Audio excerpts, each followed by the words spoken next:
وہ سوچیں جب تک دستبردار نہیں ہوں گی اور جب تک ہم جو ہے یہ سمجھیں گے کہ ہم چیمپئن ہیں اسلام کے اور سینٹرل ایشیا بھی ہمارا ہے اور افغانستان بھی ہمارا ہے اور فلانا بھی ہمارا ہے، اس وقت تک پاکستان کے لیے ڈیزاسٹر ہے اور آئسولیشن ہے اور اس سے زیادہ خطرناک ہے۔ مگر کریم خواجہ صاحب اگین میرا سوال، اگر سارے سیاستدان ایک ہی پیج کے اوپر ہیں تو پھر بار بار کوتاہی کیوں ہو رہی ہے پاکستان کے اندر؟ ہم کیوں نہیں ایک پیج کے اوپر ہو پا رہے؟ کیوں آپ کچھ اور چاہتے ہیں ہوتا کچھ اور ہے؟ اس کی کیا وجہ ہے؟ دیکھیں اس میں دو تین باتیں ہیں کہ گزرل 4 سال سے فورن منسٹر نہیں تھا، ایک بات یہ۔ دوسری بات یہ کہ اس پر کبھی مسلم لیگ نون نے ڈسکس نہیں کیا، آل سٹیک ہولڈر اور پولیٹیشنز مل کر جو ایک کمیٹی پارلیمنٹ میں بنی ہے ڈیفنس سے ریلیٹڈ، اس میں ڈسکس چیزیں نہیں ہوئی ہیں۔ تو میرے خیال سے اگر کنٹینیوس ڈسکشنز ہوتے تو کچھ نہ کچھ رزلٹ نکلتا ضرور۔ اچھا، مگر بیکیف اس وقت بھی موقع ہے کہ ڈسکشن ہو، پارلیمنٹ موجود ہے۔ سمجھتے ہیں کہ مسئلہ حل ہو سکتا ہے؟ رحیم اللہ یوسف زئی صاحب آپ کچھ کہنا چاہتے ہیں؟ کس کے ساتھ مذاکرات؟ میں وہ پوچھنا چاہ رہا ہوں کس کے ساتھ؟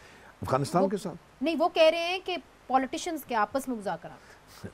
میں نہیں کرنے، کوئی بھی کر لے۔ اگر آپ نے پاکستان کے لیے کام کرنا ہے، اگر آپ یہ سمجھتے ہیں کہ وہ تو آپ کر سکتے ہیں نا، حکومت آپ کی ہے، حکومت آپ کی ہے، کوئی بھی انیشیٹو لے سکتا ہے۔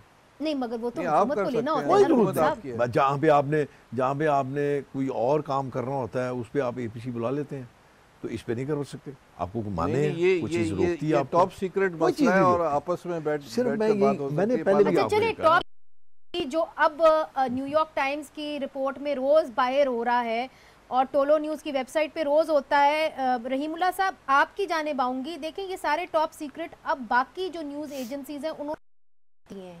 یہاں پہ کریم خواجہ صاحب کہتے ہیں کہ اگر پاکستان مسلم لیگ نون کا رویہ کچھ مختلف ہوتا، مذاکرات کر لیتے تو معاملہ حل ہو جاتا، اس نوبت تک بات نہ آتی۔ Do you agree? دیکھیں میرے خیال میں سیاسی لوگ تو ہمیشہ مذاکرات کرتے ہیں اور وہ اگر چاہیں تو ہر مسئلے کا حل نکال سکتے ہیں۔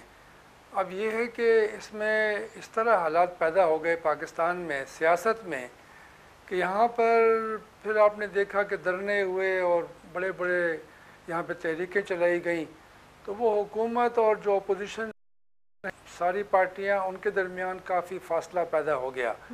پھر عدالتوں کو بیچ میں لے آئے، عدالتوں میں آپ نے دیکھا کہ وہ جو سیاسی معاملات کے فیصلے ہوئے اس سے بھی کافی میں سمجھتا ہوں کہ حالات، تو یہ انہوں نے جو اپنا اختیار تھا سیاسی لوگوں نے وہ کسی اور کے حوالے کر دیا، حالانکہ یہ اگر خود اپنے ہاتھ میں اختیار رکھتے اور یہ پالیسی جو ہے ہماری سیکیورٹی کی پالیسی، ٹیررزم کی پالیسی، فاٹا کی جو فوجی کارروائیاں ہیں، فاٹا کا مستقبل ہے، کو اپنے ہاتھ میں رکھنا چاہیے تھا، جو یہ نہیں رکھ پائے۔ اور ان کو میں نے تو یہ دیکھا ہے کہ ان کی یا ان کو شاید یہ یقین نہیں ہے کہ ان کے پاس کوئی اختیار ہے یا ان معاملات میں کوئی اس بات میں رحیم اللہ صاحب آپ کے وزن ہے۔ تو رحیل اصغر صاحب کہہ رہے ہیں کہ اس بات میں وزن ہے کہ پاکستان مسلم لیگ نون کی جو قیادت ہے اس کو یقین کسی بھی حکومت کا حصہ بن جاتے ہیں تو جو پاکستان میں طالبان ہیں ان پہ کیا اثر ہوگا؟ دیکھیں پہلی بات تو یہ ہے کہ میرے خیال میں مکمل کامیابی طالبان کو حاصل نہیں ہوگی۔ جب وہ اپنی طاقت کے عروج پہ تھے تو تقریباً 90% افغانستان ان کے قبضے میں تھا جب ان کی حکومت تھی۔ وہاں پہ کافی لوگ ایسے ہیں کہ طالبان کو نہیں مانتے، خاص طور پہ جو غیر پشتون ہیں۔ دوسری بات یہ ہے کہ میرے خیال میں اگر امریکہ کے بس میں ہو یا جو اس کے اتحادی ہیں وہ بھی طالبان کو نہیں آنے دیں گے کہ وہ کابل کے اوپر قبضہ کر لیں، تو یہ مجھے لگتا نہیں ہے کہ ایسا ہوگا۔ لیکن اگر اقتدار میں ان کو حصہ ملتا ہے، جو کافی ایک مشکل بات مجھے لگتی ہے، تو پھر وہ چاہیں وہ کوشش کریں گے کہ افغانستان اس کے اوپر اثر انداز ہوں۔ پاکستان کو یہ شاید ایک خوش فہمی ہے یا پاکستان کی سوچ ہے کہ طالبان حکومت کا حصہ ہوں گے تو پاکستان کے خلاف پھر جائے گی اور بھارت سے ذرا دور ہو جائے گی، اس طرح کی سوچ ہے یہاں پر۔ مگر ایونچولی آپ کو لگتا ہے کہ یہ